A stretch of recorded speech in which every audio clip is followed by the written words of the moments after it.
आज Doubtnut app download करें। Doubtnut पर अपने सभी गणित, रसायन विज्ञान, भौतिक विज्ञान और जीव विज्ञान के डाउट्स का करो सफाया। बस प्रश्न की फोटो खींचो, एक ही प्रश्न को क्रॉप करो और तुरंत वीडियो सोल्यूशन पाओ। अभी डाउनलोड करें। नमस्कार दोस्तों, दिया गया प्रश्न है रिक्त स्थान प्रतिबिंब को पर्दे पर प्राप्त किया जा सकता है। दिया गया विकल्प है पहला आभासी, दूसरा काल्पनिक, तीसरा वास्तविक और चौथा इनमें से कोई नहीं। तो दोस्तों पर्दे पर जो प्राप्त किया जा सकता है वो एक प्रकार से प्रतिबिंब जो होगा वो वास्तविक प्रतिबिंब ही प्राप्त किया जा सकता है। मतलब किसी भी दर्पण से बनने वाला प्रतिबिंब या आप कह सकते हैं दोस्तों कोई भी जो प्रतिबिंब होता है, ठीक है। मान लीजिए अगर समतल दर्पण के सामने कोई वस्तु रखी जाती है तो इसका जो बनने वाला प्रतिबिंब होगा वो दर्पण के पीछे बनता है, ये बात हमें पता है।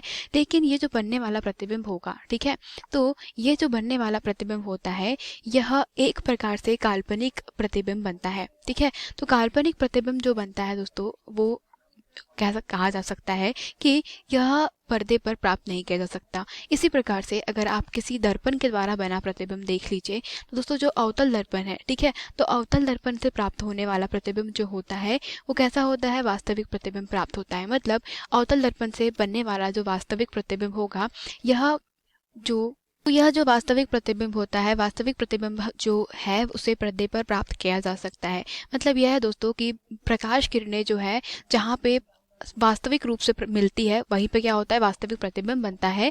और प्रकाश किरणों के मिलने के कारण ही बनने वाला वास्तविक प्रतिबिंब जो है वह कहाँ पे प्राप्त किया जा सकता है, पर्दे पर प्राप्त किया जा सकता है। मतलब इसको एक उदाहरण से समझते हैं। तो अगर बात करते हैं एक अवतल दर्पण की, तो मान लेते हैं अवतल दर्पण में कि दर्पण के सामने कुछ दूरी पर क्या रखा गया है, कोई वस्तु रखी गई है, ठीक है। तो मान लेते हैं दोस्तों कि फोकस के बाद में कोई वस्तु रखी गई है, मतलब अनंत और वक्रता त्रिज्या के मध्य में कोई वस्तु रखी गई है और यह क्या है, दर्पण का फोकस, ठीक है। तो हम जानते हैं दोस्तों कि अगर यह दर्पण का क्या रखा गया है, यह दर्पण का फोकस है और इसके जस्ट पीछे क्या होगा, दर्पण के दोस्तों वक्रता त्रिज्या सी।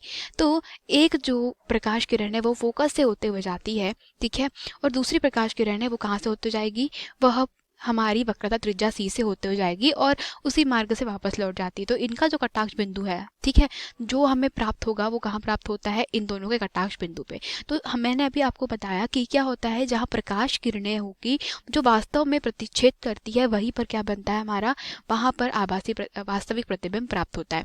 और यही वास्तविक प्रतिबिंब जो होगा उसको आप पर्दे पर प्राप्त कर पाएंगे। अन्यथा कोई भी दोस्तों जो प्रतिबिंब है, जैसे कि दोस्तों यहाँ पर आने वाला जो प्रकाश किरण है, ठीक है, तो लंबवत आपतित होती है समतल दर्पण पे और लंबवत आपतित होने वाली प्रकाश किरण उसी दिशा में वापस लौट जाती है। अतः यहाँ पर परावर्तन के कारण दोस्तों जो बनने वाला प्रतिबिंब होता है वह वस्तु के पीछे दर्पण के पीछे प्राप्त होता है और वो काल्पनिक या आभासी प्रतिबिंब होता है। तो दोस्तों आभासी प्रतिबिंब जो वास्तव में नहीं होता है तो इसे भी आप पर्दे पर नहीं प्राप्त कर सकते, काल्पनिक भी दोस्तों आप पर्दे पर प्राप्त नहीं कर सकते, और वास्तविक प्रतिबिंब जो होता है उसे ही आप पर्दे पर प्राप्त कर सकते हैं। और चौथा विकल्प भी गलत है। अतः यहाँ पर क्या आ जाएगा दोस्तों कि कोई वास्तविक प्रतिबिंब जो है वही क्या कर सकते हैं, आप पर्दे पर प्राप्त कर सकते हैं। धन्यवाद। कक्षा 6 से 12वीं से लेकर नीट, IIT, JEE वो एडवांस के लेवल तक 1 करोड़ से ज्यादा छात्रों का भरोसा। आज ही डाउनलोड करें डाउटनेट ऐप या व्हाट्सएप करें अपने सारे डाउट्स 8400 400 400 पर।